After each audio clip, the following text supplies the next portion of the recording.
Good evening and good morning to all of you. आज के इस मास्टरमाइंड ऑनलाइन क्लासेस में आप सभी का स्वागत है। कल हम क्वाड्रेटिक इक्वेशन से रिलेटेड कुछ फार्मूलों का निगमन किए थे, जिसमें सिरदराचार्य सूत्र था एंड विविधकर था एंड विविधकर के कुछ कंडीशन थे। आइए कुछ सवालों को सॉल्व करते हैं। जैसे मैं यहाँ पे उठा दिया, पहले तो कुछ x square plus 1/x² plus 2 बराबर 5। हमें ज्ञात करना है कि क्या ये द्विघात समीकरण है। एक बात हम सभी से बता देना चाहते हैं, क्योंकि जो मैं सवालों को बता रहा हूँ, समझा रहा हूँ, ठीक है, ये किसी बुक से रिलेट करके नहीं है कि नहीं हम किसी बुक को हम पढ़ा रहे हैं। ठीक है, आने वाले कल में मैं आपको पढ़ाऊंगा, वो अलग चीज़ है, बट हम एक टॉपिक को लेकर के उसको समझाने की कोशिश कर रहे हैं। कैसे होगा, ये आ जाएगा तो कैसे किया जाएगा। तो जैसे मैंने क्वाड्रेटिक इक्वेशन मैंने टॉपिक उठा दिया, अब क्वाड्रेटिक इक्वेशन से रिलेटेड जितने भी टॉपिक हैं उसको समझाया जा रहा है। अब उससे रिलेटेड हमें एक एक सवाल, दो सवाल, 55 सवाल, 10 सवाल को समझाना है। ठीक है, तो हमें आशा है कि आप लोग मेरी बातों को समझने की कोशिश करेंगे, और हम आशा करते हैं कि शायद यदि मेरी बातों को समझते हैं तो आप एक नहीं बहुत सारे सवाल लगा सकते हैं। जैसे मैं बात कर रहा हूँ कि इस सवाल को मैंने राइट कर दिया, अब आप ज्ञात कीजिए क्या ये द्विघात समीकरण है। आप बोलेंगे हाँ है। देखिए, द्विघात समीकरण एक ऐसा समीकरण जिस पर घातों की अधिकतम संख्या 2 हो, उसे हम द्विघात समीकरण कहते हैं।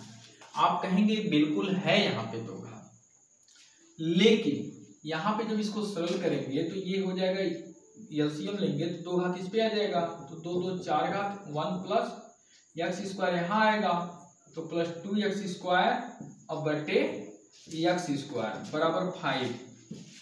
तो x पे 4 plus 2x² plus 1 equal to क्या हो गया, 5x² हो गया। बात समझने की कोशिश कीजिएगा, ठीक है। चूंकि इतना मिला करके आप ऐसे भी लिख सकते हैं x प्लस 1/x का होल स्क्वायर। ओके, इसको आप क्या लिख सकते हैं, x प्लस 1/x का होल स्क्वायर। और मैंने इसको डिटेल किया तो एलसीएम ले लिया, क्योंकि देखिए ये स्टैंडर्ड लेवल का क्वेश्चंस है। मीन्स स्टैंडर्ड लेवल मतलब जैसे 10th में चले गए, 11th 12th में चले गए, और आपको एकदम क्या बोलते हैं पूरा डिटेल बताया जाएगा, तो इसका मतलब कुछ नहीं होगा। कुछ आप भी समझने की क्या कोशिश कीजिए कैसे हो रहा है। ठीक है, तो यहाँ x² नीचे है, हर में है, कॉमन लेंगे तो अंश में जाके गुणा हो जाता है। तो x² का x² में करेंगे x पे 4 प्लस 1 प्लस x² का 2 में करेंगे 2x², यहाँ पे 3 गुणा कर देंगे तो x² का 5 में होगा, जो मैंने राइट किया 5x² हो जाएगा। अब इसका ट्रांसपोजिंग कर रहे हैं, x पे 4 plus 2x² minus 5x² plus 1 equal to क्या हो गया, 0, क्योंकि 5x² को जब हम इधर भेजेंगे तो माइनस हो जाएगा। आपको पता होना चाहिए ट्रांसपोजिंग करने में साइन क्या होते हैं, चेंज हो जाते हैं। If the any topic is the change of transposing condition, the changing of the sign, only for the sign, not change of the value. Means कहने का मतलब यदि किसी मान को हम पक्षांतर करते हैं तो उसका सिर्फ चिन्ह बदलता है, उसका मान नहीं बदलता है। तो x पे 4 2x² में से 5x² जाएगा तो minus 3x² plus 1 is equal to 0। यदि अब आपसे कोई कहे कि आप बताइए कि क्या ये द्विघात समीकरण है, तो आप क्या बोलेंगे कि नहीं है। और आप यहाँ सोच रहे हैं कि बोलते हैं है, क्योंकि x पे मैक्सिमम कितने पावर है, 2। तो जरा सोचिए इस सवाल को और इसका रिजल्ट को। ठीक है, आप यहाँ पे भी अनुमान लगा ले रहे हैं और उसको लगा रहे हैं तो मेन अनुमान आ रहा है। तो कहीं कहीं क्या होता है ना, अक्सर बच्चे गड़बड़ी कर देते हैं, गलत कर देते हैं, अनजान में गलती कर देते हैं। बोले तो जानबूझ के गलती नहीं करते हैं, अनजान में गलती कर देते हैं। क्यों? क्योंकि वहां सोचते समझते नहीं है। तो यहाँ ये द्विघात समीकरण नहीं है, क्योंकि यहाँ पे रिजल्ट इसका क्या आया, x पे अधिकतम 4 घात आ गया और अधिकतम कितने घात आने चाहिए, 2 घात। मीन्स सवाल किस रूप में हो जाए, ax square plus bx plus c equal to 0 हो जाए। अब किसी लड़के के दिमाग में ये आ रहा है, सर अगर हम सवाल को 2x square minus 5x plus 3 बराबर 0 कर दें तब तो ये भी द्विघात समीकरण नहीं है। उसके दिमाग में ये छुरी चलेगी कि यहाँ पे 2x square minus 5x plus 3 equal to 0 मैंने लिख दिया और सर ने बोला कि ax square plus bx plus c is equal to 0 is the related of this quadratic equation, but in this here this numerical is the not belong to this ax square plus bx plus c is equal to 0 because this numerical is the belong to the negative sign. So you cannot say means this numerical is belongs to this quadratic equation. Sir देखिए ये है quadratic equation, आपको लग रहा है कि ये इस रूप का नहीं है, बनाया जाएगा मतलब क्या, 2x स्क्वायर यहाँ पे प्लस कर दीजिए, इसको ला लीजिए बाहर, अंदर ले लीजिए, minus 5x plus 3 is equal to 0। अब देखिए ये सवाल और ये सूत्र, ax स्क्वायर के आगे प्लस चिन्ह तो 2x स्क्वायर के आगे प्लस चिन्ह, x bx के आगे प्लस चिन्ह तो मेरा माइनस 5x जो है इसके आगे प्लस चिन्ह प्लस 3। अगर आप एक सवाल मैं उठाता हूं, जैसे आप लोग एक फार्मूला सॉल्व करते हैं a प्लस बी प्लस सी का होल स्क्वायर, शायद आप लोग क्या लिखते हैं मेरे भाई ध्यान से समझिएगा, क्या लिखते हैं a square plus b square plus c square plus 2ab plus 2bc plus 2ca, ऐसा शायद आप लोग याद किए हैं। तो कितने बच्चे होते हैं कि इस तरह से रिलेट अगर सवाल आता है तो उसको सॉल्व कर देते हैं। जैसे मैं एक एग्जांपल उठा लूं, 2x plus 5y plus 3z का होल स्क्वायर, फटाक से कर लेंगे, ठीक है, क्योंकि सवाल इस सूत्र से रिलेट कर रहा है। अगर किसी ने दे दिया ऐसे 5x, ऐसे इसी पे उठा लें 2x minus 5y minus 3z का होल स्क्वायर, या 2x plus 5y minus 3z का होल स्क्वायर, या 2x minus 5y plus 3z का होल स्क्वायर। देखिएगा मैंने एक सवाल को 3 अलग अलग रूपों में डाला और ये तीनों अलग अलग रूप का अगर हम तुलना देख करके करें a प्लस बी प्लस सी के होल स्क्वायर से नहीं मिल रहा है, तो आपके दिमाग में ये आएगा कि अरे यार ये तो लग ही नहीं पाएगा, क्योंकि इसका सूत्र हमें पता ही नहीं है। ठीक है, नहीं पता है, आप इस सवाल को क्या करेंगे, इस सूत्र की तरह बनाएंगे। ठीक है, देखिए सबके आगे प्लस चिन्ह है ना, तो जिसके आगे माइनस चिन्ह है उसको कोष्टक में डाल लीजिए, अब कोष्टक के बाहर प्लस लिख लीजिए, क्योंकि आपको पता है कि प्लस और माइनस में जब मल्टीप्लाई करते हैं तो चिन्ह कौन सा आता है, माइनस का आता है। समझ में आ रही है मेरी बात, चिन्ह प्लस और माइनस, जैसे एक हम दिखा देते हैं, जैसे मान लीजिए यही है, ठीक है, जो घेरे हैं, क्या लिख देंगे 2x, फिर यहाँ plus minus 5y plus minus 3z, ऐसे हो गया। अब कोई लड़का मूर्खता नहीं करेगा कि यहाँ स्क्वायर लगा देगा, तो गड़बड़ हो जाएगा, क्योंकि ये तीनों अलग अलग हैं। अब तीनों को एक में करना है तो आप क्या करेंगे, एक मिडिल ब्रैकेट बना देंगे। अब ये मिडिल ब्रैकेट के अंदर जितनी भी वैल्यू क्या हो गई वो सब अंदर आ गई, इस पे 2 पावर लगा दिए। देखिए इसको अब आप मान लीजिएगा a, इसको मान लीजिएगा b, इसको मान लीजिएगा c। अब देखिए c के आगे प्लस चिन्ह, b के आगे प्लस चिन्ह और ऊपर 2 घात है, तो शायद आप इस चीज को समझ चुके होंगे कि a प्लस बी प्लस सी का होल स्क्वायर से रिलेट हो गया।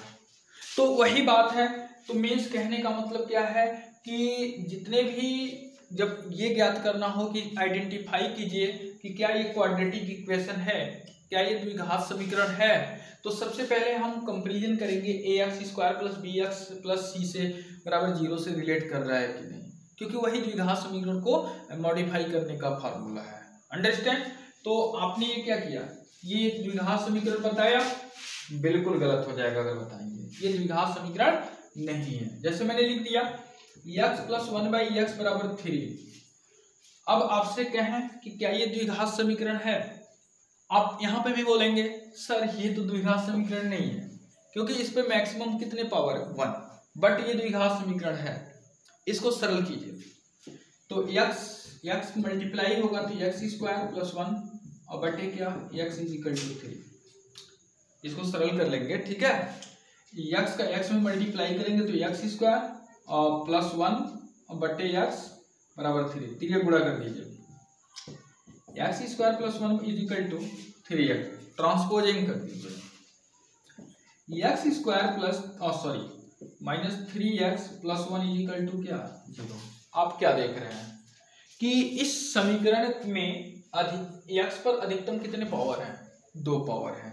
तो इस तरह से ये जो है x square minus 3x plus 1 equal to 0 एक क्या हो गया, द्विघात समीकरण हो गया। बट स्टार्टिंग के कंडीशन से ऐसा नहीं लग रहा था। तो मेरे भाई ये समझने की कोशिश आप सब लोग करिएगा कि सवाल को, कुछ सवाल ऐसे होते हैं कि जो देख करके बता दिए जाते हैं, कुछ सवाल ऐसे होते हैं कि सॉल्व करना पड़ता है, कुछ सवाल ऐसे होते हैं कि देख करके बताते हैं लेकिन विश्वास नहीं होता है कि है कि नहीं। अनेक तरह के कंडीशन एक विद्यार्थी के माइंड में उत्पन्न होते रहते हैं। खैर सबके माइंड का जो उत्पन्न होता है वो अच्छी बात है, बट उसको क्या करें, उस पर थोड़ा सा मंथन कर लें तो सबसे सुपर होता है, ठीक है। आइए हम सवालों पे चलते हैं। कल मैं विविधकर से रिलेट बता रहा था। सपोज करिए एक सवाल है 2x square plus 3x plus 5 is equal to 0 के 2 मूल ज्ञात करना है। ठीक है, हर समीकरण के कम से कम 2 मान आएंगे, ठीक है। हर समीकरण के कम से कम 2 मान आएंगे क्योंकि द्विघात समीकरण है ना।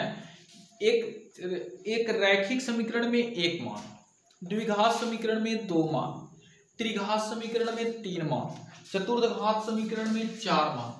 तो यहाँ पे 2x square plus 3x plus 5 equal to 0 है। इसके 2 मूल सपोज करिए हमने मान लिया एक अल्फा है और एक बीटा है, ठीक है। ठीक है, यहाँ पे 4 कंडीशन बनते हैं, एक x प्लस अल्फा और एक x plus beta is equal to 0। एक क्या होता है x plus alpha x minus beta is equal to 0। एक क्या होता है x माइनस अल्फा और x minus beta is equal to 0। एक क्या होता है x minus alpha x plus beta is equal to 0। इसके बाद कोई रास्ते नहीं है। एक सवाल में 4 कंडीशन बन सकते हैं, 4 तरह का बन सकता है। देखिए यहाँ पे दोनों प्लस में है, अल्फा बीटा दोनों प्लस में है, यहाँ प्लस और माइनस में है, यहाँ माइनस माइनस में है, यहाँ माइनस और प्लस में है। कहने का मतलब क्या है ना कि एक सवाल उठाते हैं, सपोज करिए x minus 2 x minus 3 is equal to 0। बात समझने की कोशिश कीजिएगा, ठीक है, और शायद आप समझेंगे तो अनेक तरह के सवाल लगा सकते हैं। चलिए इस पे हम 4 जैसे है ना, मैंने इसके अकॉर्डिंग करता हूँ। यहाँ प्लस कर दिया, यहाँ प्लस कर दिया, यहाँ x प्लस 2 और x minus 3 is equal to 0। अगला है x minus 2 x minus 3 is equal to 0। अगला है x minus 2 x plus 3 is equal to 0। आप थोड़ा ध्यान दीजिए, मेरे सामने ये अल्फा बीटा के 4 कंडीशन है। एक सवाल के 4 कंडीशन बनाए, चारों इक्वेशन अलग अलग बनेगा। ध्यान से देखिएगा, चारों इक्वेशन अलग अलग बनेगा और चारों इक्वेशनों के मान अलग अलग होंगे। मान समान नहीं होंगे, अलग अलग होंगे। कोई प्लस माइनस में आएगा, कोई माइनस प्लस में आएगा, कोई माइनस माइनस में आएगा, कोई प्लस प्लस में आएगा। तो अब यहाँ पे देखने वाली बात है, इसको सरल करिए।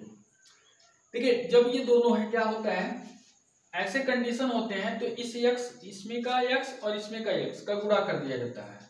x स्क्वायर में 60 भी बताता हूँ। देखिए यहाँ पे प्लस है ना, ये प्लस 2 ये प्लस 3। अब इन दोनों को जोड़ा जाता है, मीन्स अचर को हल किया जाता है, ठीक है। 2 और 3 मिलकर कितने हो गए 5 और x इसके साथ कर दिया जाता है। ये कैसे, means ax square plus bx plus c equal to 0। यहाँ ध्यान दीजिएगा, x यहाँ पे है ना, b का मतलब अचर। हम अचरों को जोड़े और उसके साथ रिलेट कर दिए क्या, चर को। सवाल y के रूप में रहेगा तो y लिखेंगे, z के रूप में रहेगा तो z लिखेंगे, जिस रूप में रहेगा आप उसको लिखेंगे। तो एक्स स्क्वायर प्लस 5 है, ठीक है, और इसका गुणा कर लेते हैं, 2 3 6 बराबर 0।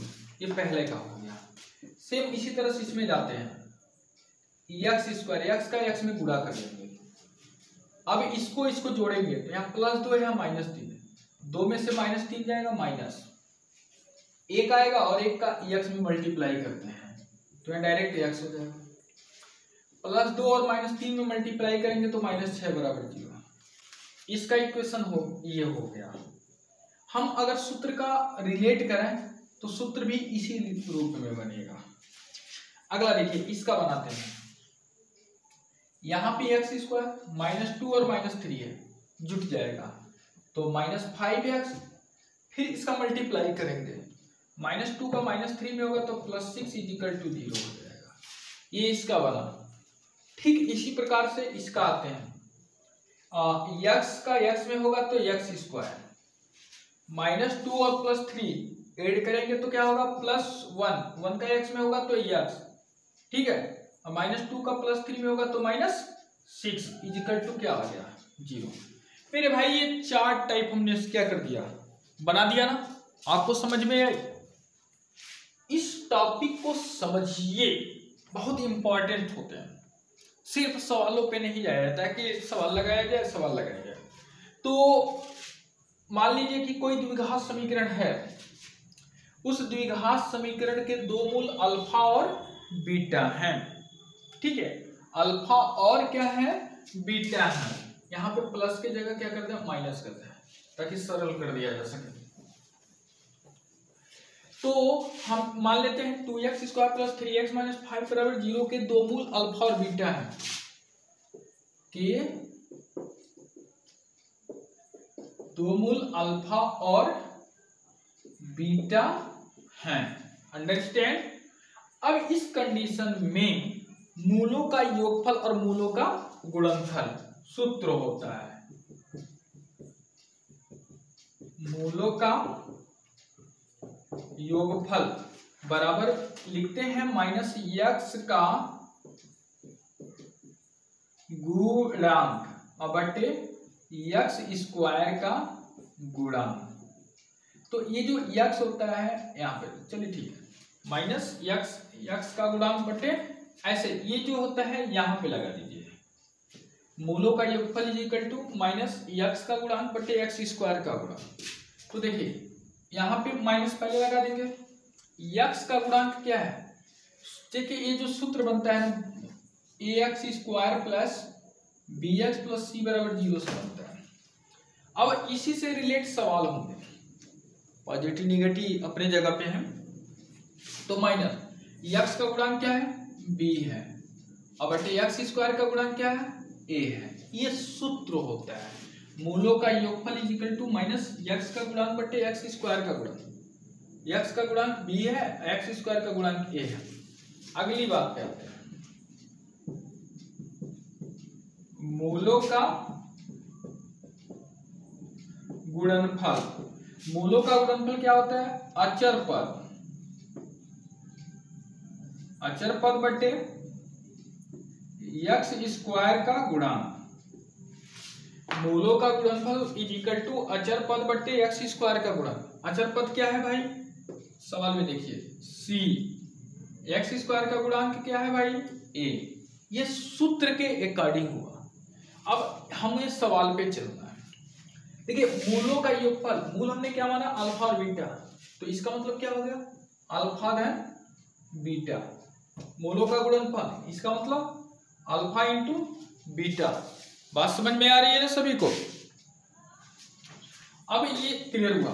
अब इससे हम रिलेट इस सवाल जो दिया हुआ है इसको लगाना है। सपोज करिए इस सवाल को हम यहां पे लाते हैं, बोला कि मूलों का योगफल ज्ञात करो, अल्फा धन बीटा बराबर क्या लिख देंगे, -x का गुणांक, यहाँ पहले माइनस लगा देंगे। x का गुणांक क्या है भाई, x का गुणांक 3 है, तो यहाँ 3 और बटे x² का गुणांक क्या है 2, तो यहाँ 2। ये क्या हो जाएगा, मूलों का योगफल। मूलों का गुणनफल में आ जाएंगे अल्फा × बीटा। अचर पद क्या है भाई, -5, तो यहाँ लिख देंगे -5 अब बट्टे एक्स स्क्वायर का गुणांक क्या है 2, तो यहाँ लिख देंगे क्या 2 आंसर। कुछ करना नहीं है, बस मूलों का योगफल और मूलों का गुणनफल क्लियर कर लेना है। ये समझ में आई। चलिए एक सवाल है, सपोज करिए कि मूलों का मान दिया है, अल्फा बीटा का मान दिया है और आपको एक द्विघात समीकरण बनाना है। सपोज करिए मैंने लिख दिया अल्फा बराबर 5 और बीटा बराबर -7, सपोज करिए। अब मैंने बोल दिया कि इन दोनों मूलों से आप क्या करिए, एक समीकरण तैयार कीजिए। तो ऐसे होता सूत्र, द्विघात समीकरण बनाने का सूत्र जब उसके क्या मूल दिए हो। क्या बोला मैंने, द्विघात समीकरण बनाना जब उसके मूल दिए हो। तो सूत्र क्या होता है, एक्स स्क्वायर माइनस अल्फा धन बीटा एक्स अब प्लस अल्फा इंटू बीटा बराबर 0। एक्स स्क्वायर माइनस मूलों का योगफल एक्स धन मूलों का गुणनफल इज इक्वल टू 0। अब ये जो होता है आता कैसे है, अब मैं इसको थोड़ा सा बढ़ा रहा हूं, देखता हूं कहां तक जाते हैं। एक्स स्क्वायर माइनस, आपको मैं अभी बैक साइड में बताया अल्फा धन बीटा बराबर क्या -b/a, ठीक है। अल्फा इंटू बीटा बराबर क्या c/a, यानी जहां अल्फा धन बीटा होगा वहां पे मैं -b/a लिखूंगा और जहां अल्फा इंटू बीटा होगा वहां पे c/a होगा।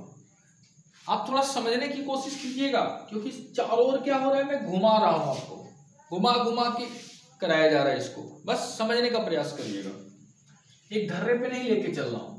एक्स स्क्वायर माइनस अल्फा धन बीटा की जगह क्या होगा -b/a, उसके बाहर क्या लिख देंगे जो है एक्स, अल्फा इंटू बीटा की वैल्यू क्या है c/a इज इक्वल टू 0। हल कीजिए, x square minus minus plus b/ax plus c/a is equal to क्या 0। अब a एलसीएम ले लीजिए, a इसके साथ आ जाएगा क्योंकि है नहीं, ax square plus bx plus c is equal to यहाँ पे बट्टे बराबर 0। ओके, अब a को आप इधर भेज दीजिए, तो ax square plus bx plus c is equal to 0। आपका इसी से तैयार हो रहा है सब कुछ। द्विघात यानी कहने का अभिप्राय क्या है, किसी ओर से घूम के जाएंगे, घूमेंगे कितना हो घूमेंगे, तैरते रहेंगे, ax square plus bx plus c से ही सब कंडीशन लागू हो रहा है। चाहे वो मूलों का योगफल हो, चाहे वो द्विघात समीकरण बनाने का सूत्र हो, चाहे वो श्रीधराचार्य सूत्र हो, चाहे वो विविधकर हो, चाहे जो भी हो, सबके लिए आप ax square plus bx plus c is equal to 0 से क्या करेंगे, रिलेट करेंगे। ठीक है, आगे बढ़ते हैं।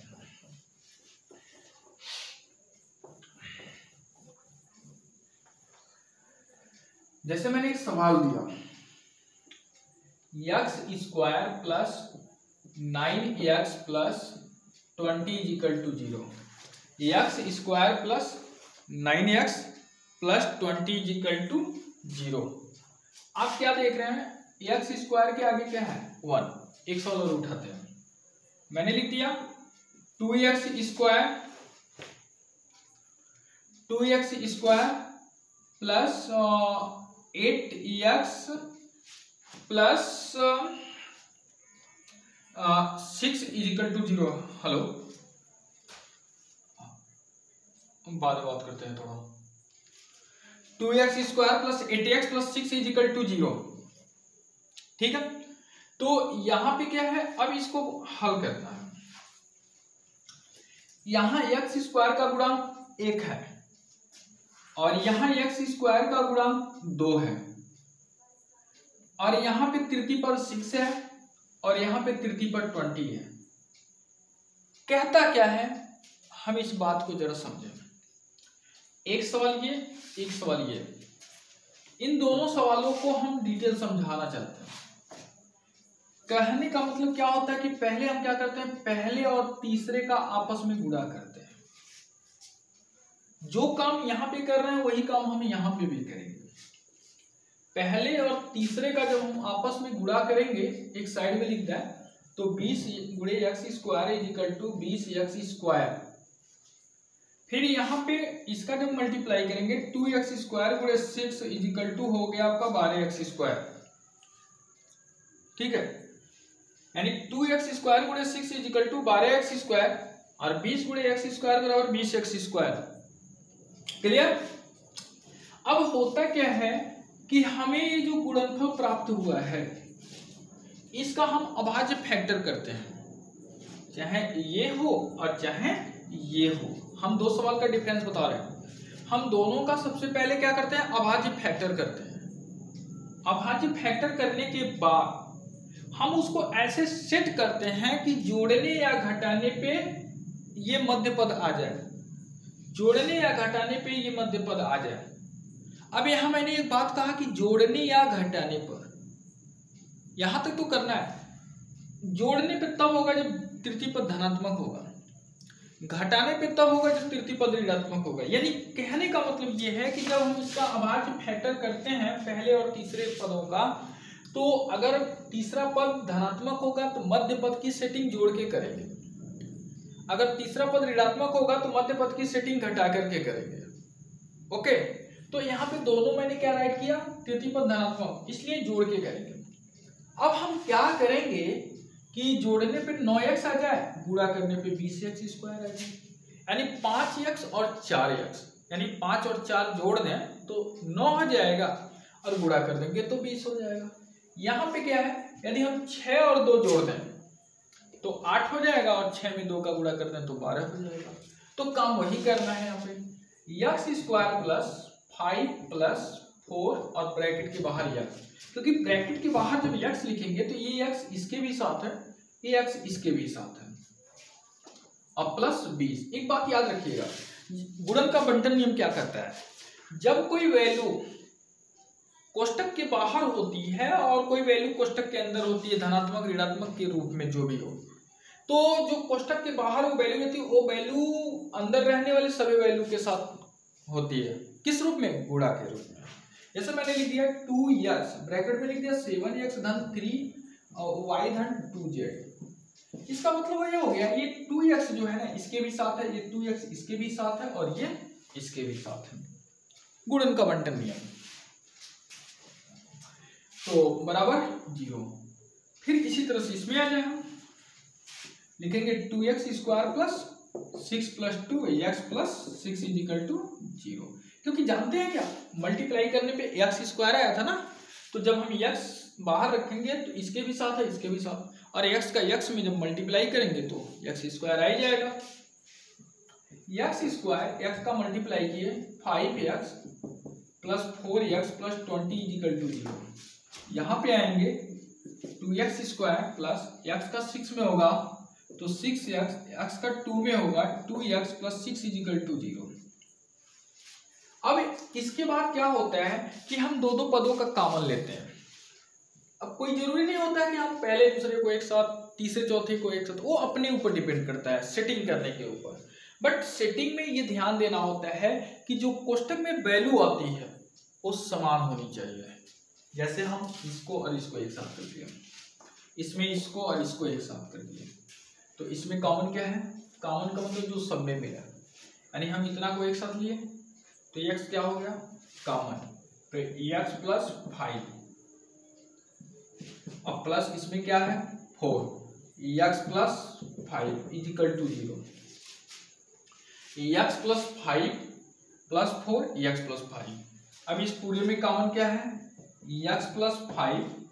अब इस पूरे में क्या कॉमन है, ये जब निकल जाएगा तो इसमें क्या बचा x, ये निकल जाएगा तो इसमें क्या बचेगा 4 इजिकल टू 0। अब x के मान निकालने हो सपोज करिए तो दोनों पॉजिटिव में है तो क्या हो जाएगा -5 -4, ये आंसर। बट आया कैसे, तो लिखेंगे x प्लस 5 इजिकल टू 0, तो x बराबर -5। अगली बात x प्लस 4 इजिकल टू 0, तो x इजिकल टू -4। आंसर क्या हुआ भाई, x बराबर -5 और -4 आंसर। इसमें आते हैं, इसमें कॉमन क्या हो गया 2x, क्या बचा x प्लस 3, फिर प्लस इसमें कॉमन ले लेंगे 2, क्या बचा x प्लस 3 बराबर 0। जो मान इस कोष्टक में आए वही मान इस ब्रैकेट में भी आना चाहिए, ये ध्यान देना होता है। तो इस पूरे में कॉमन क्या हो गया, x प्लस 3। जब ये कॉमन x प्लस 3 निकल जाएगा तो बचेगा क्या, इसमें 2x, इसमें क्या बचा 2 बराबर 0। देखिए यहाँ पे x प्लस 3, इसमें कॉमन क्या है, अभी भी 2 कॉमन है तो 2 आप बाहर ले सकते हैं। तो क्या बचा, x प्लस 1 बराबर 0। इस 2 को इधर भेज देंगे तो क्या मिल जाएगा, x प्लस 3 x प्लस 1 बराबर 0।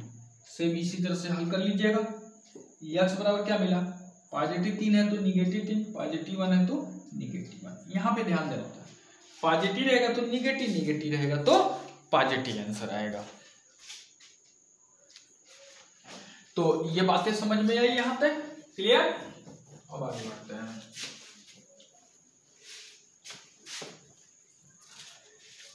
जैसे एक सवाल हल करना है, जैसे मैंने लिख दिया x square plus 5x plus आपका हो गया 6 इजिकल टू 0।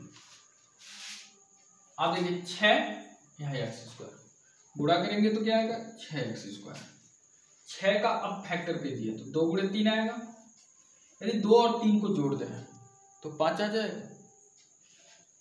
तो x स्क्वायर प्लस यहाँ पे देखिए 2 धन 3x प्लस 6 इजिकल टू 0।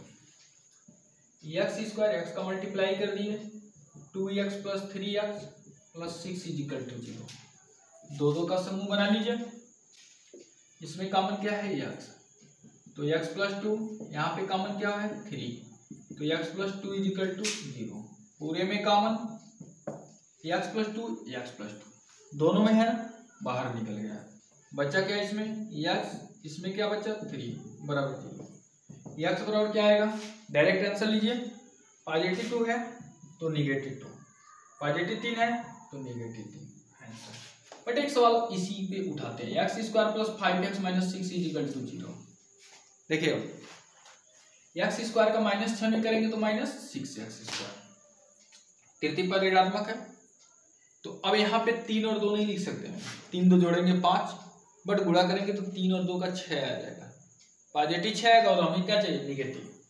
मैंने कहा कि तृतीय पद अगर ऋणात्मक है तो घटाने पे आएगा, तो आप यहाँ क्या लिखेंगे x स्क्वायर प्लस यहाँ पे लिखेंगे 6 माइनस 1, 6 में से गया 5, 6 में 1 का गुणा करेंगे 6, x minus 6 is equal to 0। x square x का 6 में कर दीजिए 6x, x का 1 में minus x minus 6 is equal to 0। Common लीजिए, इसमें कॉमन क्या है x, तो x प्लस 6, इसमें common minus 1, x plus 6 is equal to 0। फिर इस पूरे में कॉमन क्या होगा x प्लस 6 x माइनस 1 बराबर 0। अब देखिए x का डायरेक्ट आंसर लेते हैं, पॉजिटिव 6 है तो क्या हो जाएगा निगेटिव, निगेटिव 1 है तो क्या हो जाएगा पॉजिटिव आंसर। इस तरह से ये द्विघात समीकरण के जो सवाल हैं उसे लगाना है, बाकी आप लोग लगाएंगे। ओके।